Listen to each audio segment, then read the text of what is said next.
I never knew why, but I constantly kept doubting myself, even when everything was going right. Like I would do a decent job, and still there would be this inner voice saying, "Do you think it went well? What about that one thing that went wrong?" Out of everything that goes well, I would fixate on that one thing that went wrong, even if it's something very, very insignificant. Hey, it's your pal Pallavi, and welcome to my YouTube channel. This is the space where I share my journey of becoming a better version of myself. And if you're new here, you didn't miss much because this is my very first episode.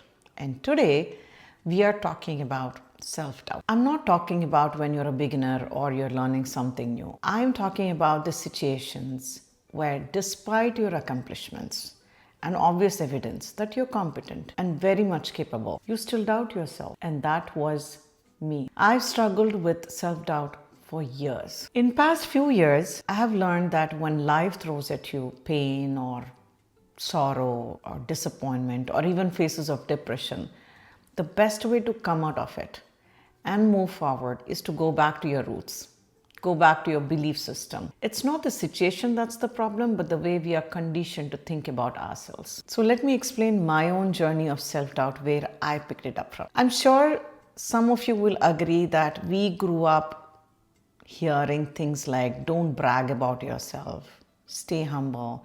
No matter how much you achieve, you still have so much more to do. While those lessons come from a good place, I somehow internalized it as I'm never good enough. Instead of celebrating what I had done, I would constantly be sulking about what I haven't done. And nothing ever felt enough. I was constantly surrounded by this idea that never be satisfied with what you do, because that will make you arrogant. So I never allowed myself to be proud or contented because I thought I was becoming too much. What I didn't know back then is you can still be proud of yourself and still be humble. You can still be satisfied with your work and tell yourself that I need to work harder. But I didn't know this. Even when people around me, like my family and friends, believed in me or complimented me, I would not accept it because deep down, I never believed in myself. So the truth is, a lot of our belief system comes from the way we were raised, the people around us, our family, friends, relatives. All of it shapes the way we see ourselves. Once I understood where I got this from, I then started working on overcoming it. So now let's get to the next part. How did self-doubt affect me? This trait of mine cost me my mental health big time. I held myself from so many opportunities, even when my family and friends believed in me. I was never satisfied with the outcome, and that would also re-emphasize my belief that I was terrible. It turned me into a workaholic, not because I loved working all the time, but because I was constantly trying to prove myself that I was enough. And at the same time, I would procrastinate on things actually mattered, like this YouTube channel. My YouTube journey started in 2019. I've started 3 channels before this. I did my content. I spent a lot of time and money learning A to Z on what it takes to start a YouTube channel. I recorded myself, but I never liked what I did, and I never posted. And it took me 8 years to finally show up here. Jeez, 8 years. 8 years. And you know what's funny?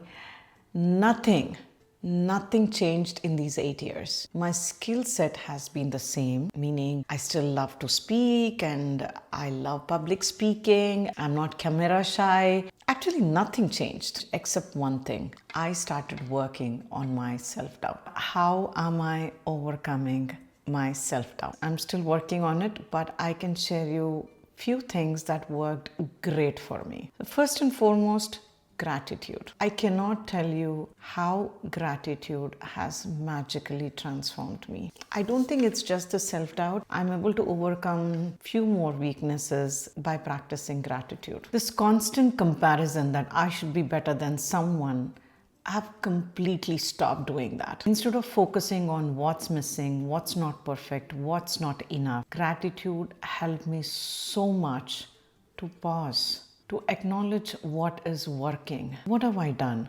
Who am I becoming? And just be grateful. And as a result, for the first time, I've started recognizing my own efforts instead of just criticizing all the time. And slowly the inner voice started changing from I'm not good enough, I am bad, to I am grateful for the opportunity that I have in my hand. I am grateful for the experience and absolutely grateful with the outcome. What I have achieved, what I have done is just enough for me. And let me tell you, it didn't happen overnight. Years. It took me years.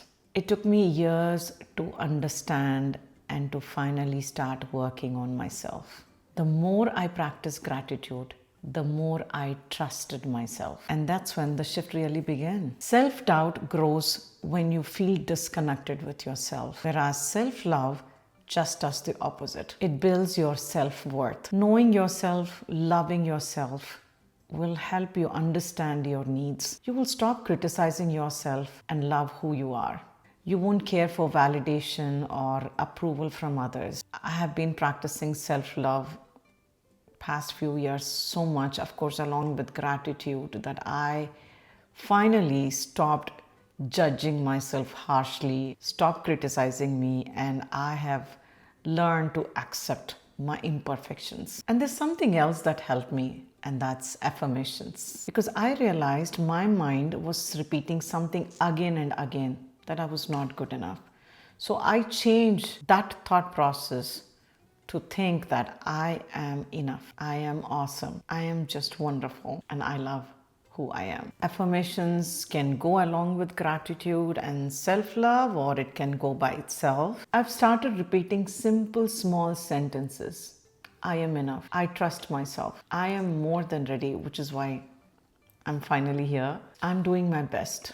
So at first it felt a bit weird talking to myself and saying these sentences to myself, but it slowly started working. The more I repeated, the more it started replacing the negative voice in my head. Honestly, I'm still on this journey. I'm still working. I'm still practicing. I won't lie, I still have moments of self-doubt, but I don't let that control me now, because I've started understanding myself better, being kind to myself, and trusting myself a little more each day. If there's one thing that I want to leave you with, it's this: you are not your self-doubt. It's just a thought, it's not your truth. If this episode resonated with you, please know this: you're not alone. If you have someone who is struggling with self-doubt, please share this episode with them, and I would love to hear your feedback and comments on this episode. And if you want to grow together, heal, reflect, and become a better version of yourself, come join me. I would love to have you here, and together, let's build a beautiful, like-minded community. If you like this episode, please give me a thumbs up and hit the subscribe button and the bell icon so that you get notification about my next episode. This is your pal Pallavi signing off, and I'll see you in the next one. If you like anything here or anything inspires you, a big part of that credit goes to my mom. Everything that I am today carries the imprint of my mom. So launching this channel on Mother's Day feels only right. Happy Mother's Day to all wonderful moms out there who builds lives and generations with love.